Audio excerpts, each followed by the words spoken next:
ഇങ്ങനെയൊക്കെ പോയിന്റ്സ് ഉണ്ടായില്ല, ഇങ്ങനെയൊക്കെ പ്രശ്നം അതിൽ നിന്ന് ഉണ്ടാവുമല്ലേ മനസ്സിലായത്.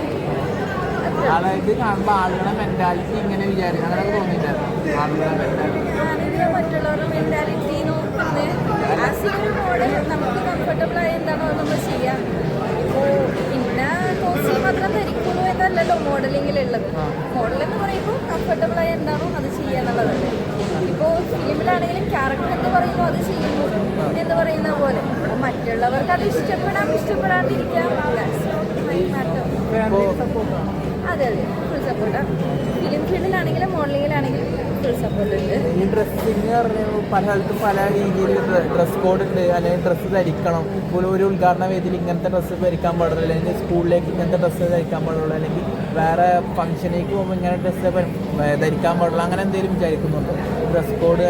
കാരണം എന്ന് പറഞ്ഞാൽ കംഫർട്ടബിൾ ആയ ഡ്രസ്സ് എന്താണോ അത് ധരിക്കുക. അമ്പലത്തിൽ പോകുമ്പോൾ നമുക്ക് എന്താണോ സെൽഫ് കംഫർട്ടബിൾ, അവരവർക്ക് എന്താണോ ഇഷ്ടം അത് ധരിക്കാം.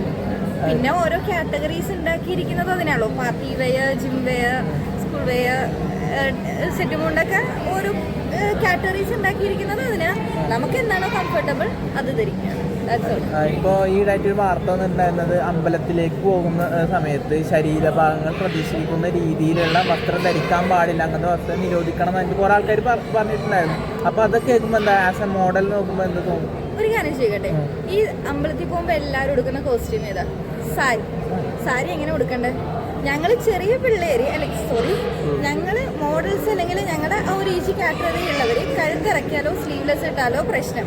ഈ പറഞ്ഞ ചില അമ്മമാരും അല്ലെങ്കിൽ ആ ഏജ്ഡ് ആയവരും ഞങ്ങളെക്കാളും അതൊക്കെ ഒതുക്കില്ലാത്ത രീതിയിൽ ഈ സെയിം കോസ്റ്റ്യൂം വെയർ ചെയ്യുന്നുണ്ട്. അപ്പം എന്താ അത് പ്രശ്നമില്ലേ? ഞങ്ങളിടുമ്പോഴാണ് പ്രശ്നം.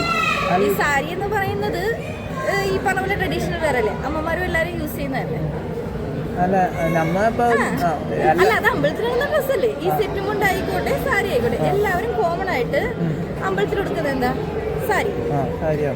ആ സാരി ഞങ്ങൾ എങ്ങനെ ഉടുത്താലും ഇപ്പം മറ്റുള്ളവർ വേറെ രീതിയിൽ ഉടുക്കുന്നത് അത് പ്രശ്നമില്ല. ഞങ്ങൾ ജസ്റ്റ് ഒന്ന് സ്ലീവ്ലെസ് ഇടുന്നതാണോ പ്രശ്നം? സാരി എന്ന് പറയുമ്പോൾ എടുക്കുന്ന രീതികൾ വ്യത്യാസം വരുന്നുണ്ട്. പലരും എങ്ങനെ ഉടുക്കുന്നത്? അല്ല, എനിക്ക് സാരി എടുക്കുന്ന രീതിയില്ല, സാരി കണ്ടിട്ടുള്ള പരിചയം മാത്രമേ എനിക്കുള്ളൂ. സാരി ഉടുക്കേണ്ടതായ ഒരു സ്റ്റൈലുണ്ട്, അല്ലെങ്കിൽ അതിൻ്റെതായ ഒരു രീതിയുണ്ട്. ആ രീതിയിൽ ഉടുത്താൽ മാത്രമേ ആ കോസ്റ്റ്യൂമിനൊരു ബ്യൂട്ടി ഉണ്ടാവുള്ളൂ. അത് നമ്മൾ എങ്ങനെ ധരിക്കുന്നു അതനുസരിച്ചാണ് അതിന്റെ ബ്യൂട്ടി ഉള്ളത്.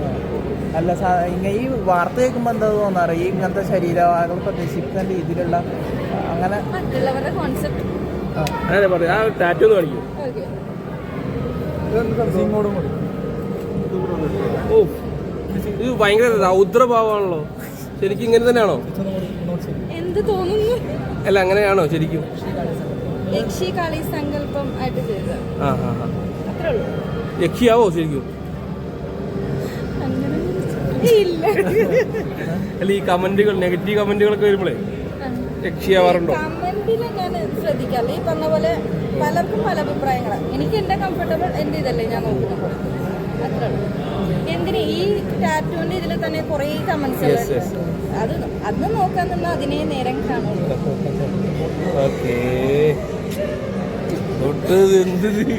ടാറ്റു വായനകത്ത്